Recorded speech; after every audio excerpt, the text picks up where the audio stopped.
महामहिम महोदय ने 13 नवंबर को यहाँ पर अपना भाषण दिया। मैं उसका पैरा नंबर 8 पढ़ता हूँ। वर्ष 2024 का ये चुनाव नीति, नियत, निष्ठा और निर्णयों का विश्वास का चुनाव रहा। मेरी सरकार ने 10 वर्षों में सेवा, सुरक्षा, सुशासन, सहयोग, अंत्योदय उत्थान का जो मिशन चलाया है वह उस पर समर्थन की मोहर है और यह जनादेश हरियाणा को विकसित बनाने के लिए नॉन स्टॉप चलता रहेगा। जो ये मैंडेट मिला है ना, ये मैंडेट एक मैनेज एंड स्नैच मैंडेट है और साथ में सत्ता पक्ष को थोड़ा सा ओम नमो ईवीएम भी कहना चाहिए साथ में कि ईवीएम की पूजा करनी चाहिए इनको। देखिए, और बत्रा जी आप बहुत सीनियर मेंबर हैं। एक मिनट, जितने भी मतदाता हैं उसमें 60% मतदाताओं ने आपके खिलाफ वोट डाला है। ये बात तो ठीक है ना? ये भी ठीक नहीं है। आपको 60% बहुत पढ़ दूंगा। आप लोगों को जो वोट मिला है वो 39.8% मिला है और कांग्रेस को जो मिला है इसमें भी क्या दिक्कत वाली बात है? इसमें भी क्या दिक्कत वाली बात है? किस बात के नंबर बना रहे हो? और भारतीय जनता पार्टी ने 8 कॉन्स्टिट्यूएंसी के अंदर उनकी जमानत जब्त हुई है। आप ये पॉपुलर गवर्नमेंट की बात करते हैं, आप ये मैंडेट की जो बात करते हैं। आपके मुख्यमंत्री जिस दिन चुनाव हुआ, जिस दिन चुनाव की गिनती हुई, उस दिन वो भविष्यवाणी कर रहे थे। मैं वो वर्ड कोट कर रहा हूँ इस बात के लिए कि कहाँ से भविष्यवाणी कर रहे थे कि मेजोरिटी हमारी आएगी, हम जीतेंगे, ईवीएम पे दोष मत देना। ये कहाँ से ईवीएम आ गया उससे? ये कहा मुख्यमंत्री जी ने? मुख्यमंत्री जी के शब्द हैं जो मैं कह रहा हूँ, तथ्य कह रहा हूँ। आप उसमें वो मत कीजिए। ये चुनाव जो है साम दाम दंड भेद की नीति अपनाई गई है और पैसे के बल पे चुनाव जीता गया, पैसे के बल पे चुनाव जीता गया ये।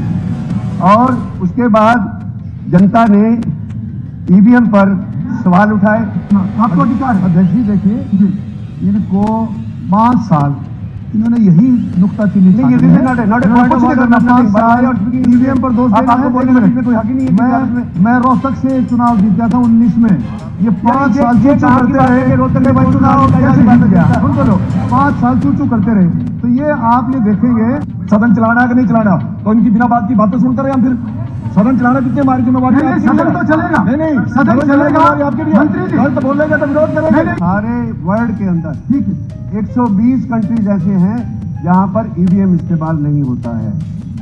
जर्मनी की सुप्रीम कोर्ट का जजमेंट है कि ईवीएम से इलेक्शन अनकॉन्स्टिट्यूशनल है। इस हिंदुस्तान में क्यों नहीं बैलेट पे चुनाव होता? मैं ये सदन के सामने करना चाहता हूँ। पार्लियामेंट में कहा गया या कुछ है, मैं विद ऑल कन्विक्शन कि इलेक्शन कमीशन ऑफ इंडिया का एटीट्यूड किया याद नहीं आती जब डेटे अनाउंस करते हैं, तब इलेक्शन कमीशन सोया होता है उस समय में। और आज जब बाद में अपील आती है, 1 तारीख को चुनाव होना था, 5 तारीख को आपने चुनाव कर दिया और वो जो 15 दिन का पीरियड था, किस कैपेसिटी में पीरियड बढ़ा दिया? वो इलेक्शन कमीशन वही जो सरकार कहे वही इलेक्शन कमीशन करता है। और फिर ठीक लोग कहते हैं कि जैसे सीबीआई पीने का तोता थी, इलेक्शन कमीशन पीने का तोता। सरकार ने फ्री राशन बांटकर इस इलेक्शन को कहीं ना कहीं अपने हक में किया।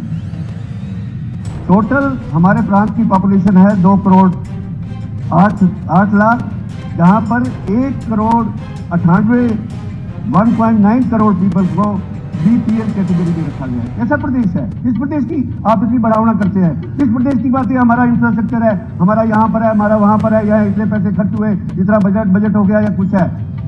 70% of the population is below poverty line.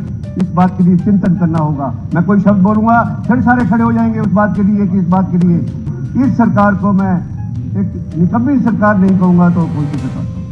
विरोध 2 टर्म है सर, बहुत इंपॉर्टेंट टर्म है उस बात के लिए।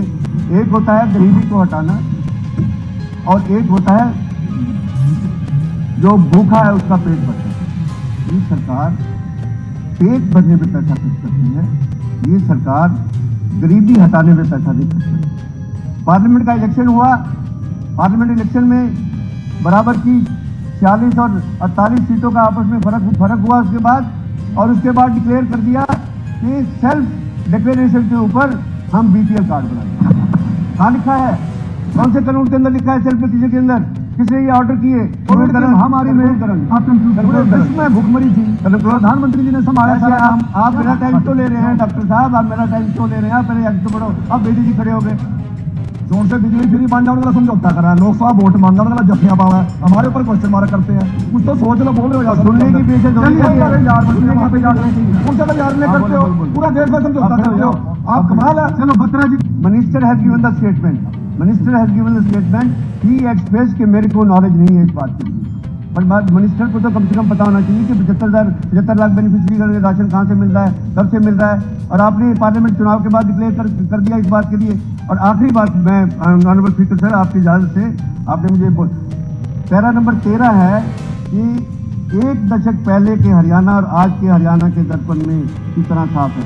क्या एक दशक से पहले हरियाणा कुछ नहीं था क्या? आप लोग हरियाणा में रहते नहीं थी क्या? हरियाणा में फैसिलिटीज नहीं थी क्या? हरियाणा में सड़कें नहीं थी क्या? हरियाणा में पावर नहीं थी क्या? हरियाणा में एम्प्लॉयमेंट नहीं थी क्या? हरियाणा में उच्च अधिकारी पर ऑफिसर्स नहीं थी क्या? नहीं था हरियाणा के अंदर? 10 साल के अंदर हरियाणा सब कुछ हो गया इस बात के लिए। चलिए रामकुमार गौतम जो है, मैंने रामकुमार गौतम जी, रामकुमार गौतम जी।